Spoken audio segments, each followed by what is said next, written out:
right. කොරියාවේ ඉන්න ඕනම කෙනෙක් කරන්න ඕන විභාග දෙකක් තියෙනවා. එකක් තමයි සම්දන්ගේ, එකක් සාදන්ගේ. right. සම්දන්ගේ වල කුසුල්ෂම් එකට ඔයා හොඳටම දන්න අවස්ථාවක් තියෙනවා. ඒකත් ඔයා පටල ගන්නවා සොල්ලාල් එක ගැන අහද්දි. ඔයා කල්පනා කරනවා චුසොක් එකයි සොල්ලාල් එකයි දෙක පටලවා ගන්නවා. අපේ ක්ලාස් වල අපි සම්දන්ගේ උගන්වනවා, අපි සාදන්ගේ උගන්වනවා. ඒකට අදාළව ඔයාට අපි කරන්න ප්‍රැක්ටිකල් දෙනවා. right. recordings විතරක් නෙමෙයි ඔයාට ප්‍රැක්ටිකල් හම්බ වෙනවා, PDF හම්බ වෙනවා. ඒ PDF වල ලියන්න ඕන, recordings අහන්න ඕන. එතකොට තමයි ඔයාට මේ exam pass වෙන්න පුළුවන් වෙන්නේ. ඔයා මහන්සි වෙන තරමට තමයි ඔයාට මේකේ ප්‍රතිඵල හම්බ වෙන්නේ. right. දැන් යමු අපි මෙන්න මේ වගේ ප්‍රශ්නයකට. right. ඔන්න ගියා දැන් ඉන්ටර්විව් එකට. දැන් ඔන්න කුසල්ෂම් එකට වාඩි වෙලා ඉන්නේ. කුසල්ෂම් එකට වාඩි වෙලා ඉන්නකොට ඔයාගේ සොන්සෙන් ඔයාගෙන් අහනවා කියන්නකො බලන්න සෙබේ එකයි සෙබේ තෝන් එකයි අතර තියෙන වෙනස. එහෙම නැත්නම් සෙබේ එකයි සෙබේ තෝන් එකයි අතර තියෙන ඒ තියෙන මුන්වායක ගැන පොඩි පැහැදිලි කිරීමක් කරන්නකො. මොකද්ද මේ සොල්නාල් එකේදී කරන සෙබේවා සෙබේ තෝන් එක කියලා කියන්නේ?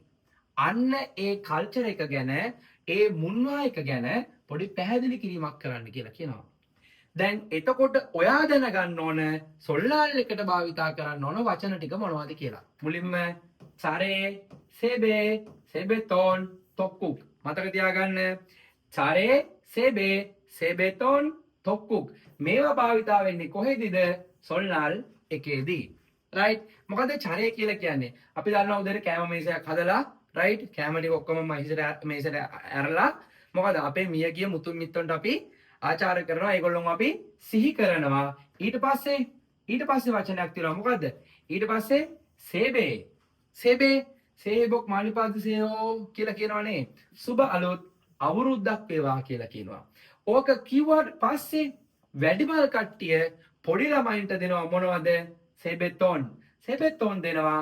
අර අපිට හම්බුනේ ඉස්සර පොඩි කාලේ චුටි කාලේ වැන්දට පස්සේ අන්න ඒවා දෙද්දි ඒගොල්ලෝ පොඩි ළමයින්ට තොක්තාම් කියනවා. මොකක්ද තොක්තාම් කියලා කියන්නේ? ආශිර්වාද කරනවා, සුබ පතනවා යාලට. අන්න ඒ සුබ පතලා දෙන සල්ලි වලට තමයි, ඒ යොන්තොන් වලට තමයි අපි සෙබෙතොන් කියලා කියන්නේ. ඊට පස්සේ ඒ ටිකත් අරගෙන අපි යනවා තොක්කන්න.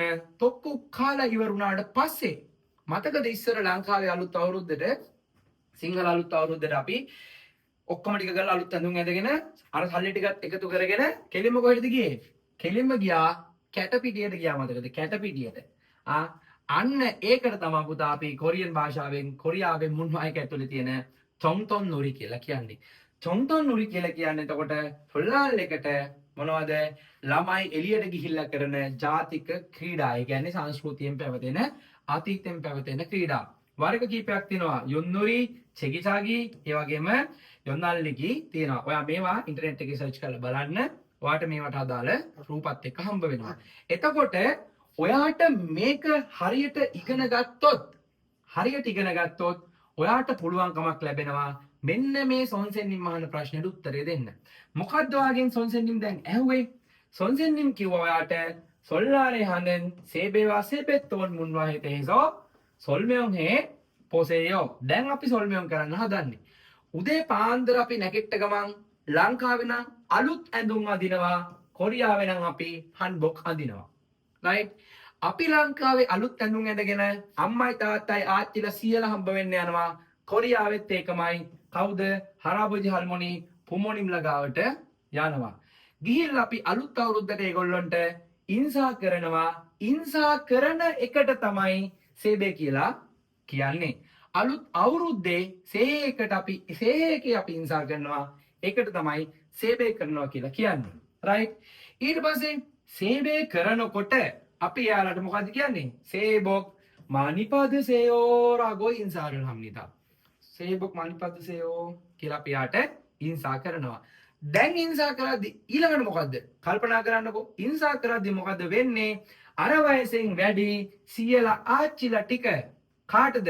ඉන්සා කරන පොඩි ළමයින්ට ආශිර්වාද කරන ගමන් මොනවාද දෙන්නේ? ඒගොල්ලොන්ට දෙනවා සේබේතෝන්. ඔන්න ඔය මුන්වා එක කොරියාවේ මොකද්ද? පවුලේ ආදරය, ඒ වගේම පවුලේ කෙනෙක්ගේ කෙරෙහි ගෞරවය වගේ ලස්සන සංස්කෘතියක් පෙන්නනවා කියලා ඔයාට උත්තරේ දෙන්න ඕන වෙනවා. දැන් අපි ලෑස්ති කරමු භාෂාවෙන් කොහොමද ඒ උත්තරේ දෙන්නේ කියලා. සොල්ලාල් ආච්චිමේ සොල්ලාල් ආච්චිමේ සොල්ලාල් එක දවසේ උදේට මොනවද අඳින්නේ? හන්බෝගල් ලික්කෝ කාගාවටද යන්නේ? 할아버지 할머니와 부모님께 새해 인사를 드리는데 이것은 세배라고 합니다. 이걸 අපි 세배 කියලා කියනවා. 세배를 하면서 මොකද්ද? 새해 복 많이 받으세요라고 인사를 합니다. 새해 අපි 새해කට 새해 복 많이 받으세요 කියලා අපි 인사 කරනවා. දැන් වැදගත් මොකටද? 새해를 받는 어른들은 아이들을 되나 뭐가돼? 좋은 덕담을 해주시면서 용돈을 주시는데 그 이 용돈은 세뱃돈이라고 합니다. ඒවට තමයි අපි මොනවාද? 세뱃돈 කියලා කියන්නේ. දැන් වැදගත් මොකටද මෙතනින් කියන්න පුළුවන්. මොකද්ද? 세배와 세뱃돈은 가족 간의 사랑과 감사를 나누는 한국의 아름다운 문화라고 생각합니다. මේ වාක්‍ය හරියට කියන්නේ 세배와 세뱃돈은 가족 간의 사랑과 감사를 나누는 한국의 아름다운 문화라고 합니다. 아이ත් කියන්නේ මොකද්ද? 아름다운 문화 එක මොකද්ද? මේ අලුත් අවුරුද්ද කරන 세배කයි 세뱃돈 දෙන එකයි. මෙන්න මේ කොටස තමයි ඔයාට සොල්වම් කරන්න තියෙන්නේ. කවුරු ඉස්සරහද? ඔයාගේ සොන්සෙන්නිම ඉස්සරහ. මතක තියාගන්න සොල්ලාලයකට හම්බොක් එක ඇඳගෙන යනවා කියලම කවුරු ළඟටද? වයසෙන් වැඩි අපේ සීලා ආච්චිලා ළඟට ගිහිල්ලා සුබ අලුත් අවුරුද්දක් වේවා කියලා කියනවා. කියද්දී ඒගොල්ලෝ ආශිර්වාද කරලා අපට දෙනවා සල්ලි.